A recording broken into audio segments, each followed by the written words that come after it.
we just wanted to come back after we showed you our bug out bags and talk about other things that you can put in there. Everybody's bug out bag is going to be different. It's going to be what's more important to them. I mean, you have to think about all the things that you want to put in there, and the only thing I would have added that, because we have another bag full of clothes, but I would put some dry socks in that bug out bag that he made. And some form of shelter, which we did not put in those bags, but we do have a small tent that we can bring with us. We don't have a small, they do sell small shelters. You can set it up on a line and just put it from tree to 2 different trees, and just, at least you can lay under something or sit under something to keep yourself dry if it starts raining out. That's one thing. Another thing we did not put into our bug out bag.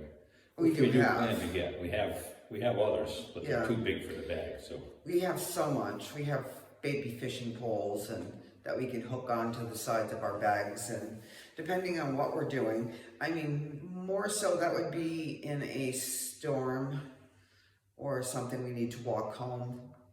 That would probably be the bag to take.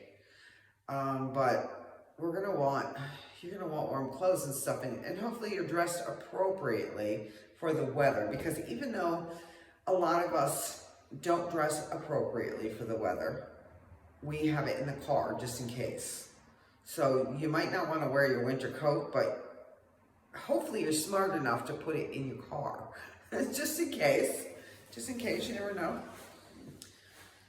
And possibly in another form, because you're not always going to be able to just use your car to leave a situation. I've heard stories of people who have built this great place to go hide, but it's 30 miles away from their home and they live in the city.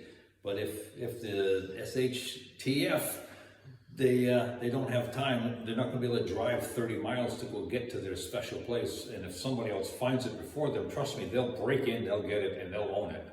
And it won't be their place anymore. So they have just essentially set up a bug out palace for somebody else. So when you're thinking of bug out, think of your best route out first. Don't try to plan somewhere, close to home that you can just set up a little camp. You need to have direction. You need to know you're heading in a certain direction, and you have to pay attention to where you're going to be crossing roads or railroad tracks or trestles or any of these other things. You need to prepare in your mind, you need to prepare to get these things done so that you do not start to freak out while you're out there, because panic is nobody's friend. So you need to stay calm. Above all, just stay calm. And back when you were a kid and you had a fire escape and everybody's supposed to meet in the front yard, you should have that with your family. So, okay, if something happens, there's no phones, there's no internet, where are you going to meet? Where are you going to go? How are we going to know that you're okay? Because there's probably not going to be any mail. So these are things that you should plan out with your family. Okay, this is where I'm going to be. Whether you are on board with me or not, I'm going here. And if you need me, that's where I'm going to be. I mean, that's what I'm going to do. A good plan, but you need a contingency as well, folks, because sometimes there might be something that interferes with where you were going to meet. You need to have some kind of strategy, and we may not even have use of phones at this time. You don't know what the SHTF is going to bring. And I'm trying to say that just to not swear. So I hope you all understand. It means shit hits the fan. If you don't, now you do. Thank you for listening. But you want to make sure that you all have some form of contingency so you can, if what you had planned first does not work, you need to have an alternative method of meeting, or at least communicating. You don't have to necessarily meet face to face, but you have to have a way of communicating so that you know that the other people are okay, or if you know that they might need help, you gotta have some kind of signal set up. And I don't have these set up yet either, so I need to get on it.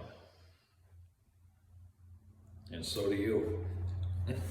And so do you. Okay. So this is kind of where we got started in being preppers and wanting to go off grid, and our interest was self-preservation. So we tried to think of things that would help us preserve ourselves. And what can we do to help ourselves? So our journey is going to be showing you what we did to get where we are today. So today we are in the middle of selling our house and buying property in North Carolina. We want to get off grid. How much off grid? I don't know yet. We're going for the gusto, but I guess we'll see. I mean, we're both over 50. So kind. We need to think about us for long term. So we have to think about that. And we'll do a little at a time and we'll figure out how this is all going to work. But we're going to build a small house or a tiny house down there. We've already got our land and we're just waiting to sell this house, which is a huge Victorian. And it's empty. Yeah, it's very empty. Except for this chair and that chair and a rocking chair. That's all we have. Oh, of course, our bed. So, but this channel is going to be dedicated to our journey. And we are also on TikTok. And you can find us under, I believe, Victorian Prepper. And we're going to be changing our name to Going Off Grid with Sandy and Steve. So please join us on our journey. And we're going to be making different videos. And if you look at my Victorian Prepper, I have got so many videos on canning and dehydrating and just all kinds of things that I've done. I'm going to be doing more, but we are not going off grid without any food. We've got plenty of food because I have been preparing for a couple years now. So stay tuned for all the things that's to come.